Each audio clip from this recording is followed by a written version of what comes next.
Pemberian izin pembukaan bioskop oleh pemerintah DKI Jakarta sungguh di luar nalar.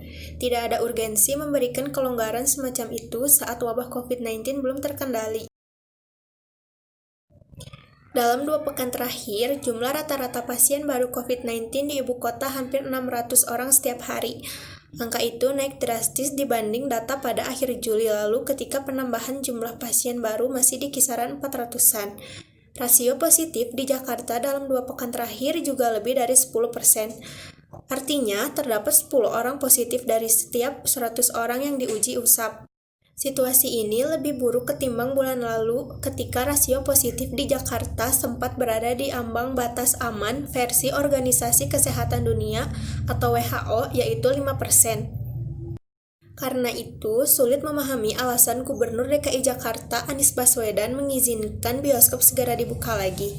Memang, sejak ditutup pada Maret lalu, ribuan karyawan sinema sudah dirumahkan. Terdapat 343 teater dengan 1.756 layar di Indonesia, lebih dari 50%-nya berada di Jakarta dan sekitarnya. Tutupnya bioskop-bioskop itu menyebabkan industri perfilman ikut mati suri. Pusat belanja juga sepi pengunjung, tapi seyogianya alasan ekonomi tak dijadikan pembesar untuk mengabaikan pertimbangan kesehatan dan keselamatan publik. Gubernur Anies beralasan pembukaan bioskop dimungkinkan selama protokol kesehatan dipatuhi. Selain jumlah penonton yang masuk ke sinema dibatasi, posisi duduk para penikmat film bisa diatur seperti layaknya penumpang pesawat terbang. Gubernur Anies dan jajarannya tidak boleh menyerah di hadapan serangan virus corona. Salah satu kelemahan utama dalam program pengendalian penularan COVID-19 di Indonesia adalah pelacakan kontak pasien positif.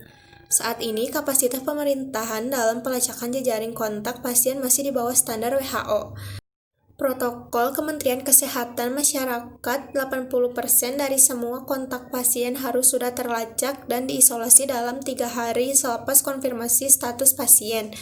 Jika hal itu tidak dilakukan, mustahil penyebaran virus ini bisa ditekan sampai minimal.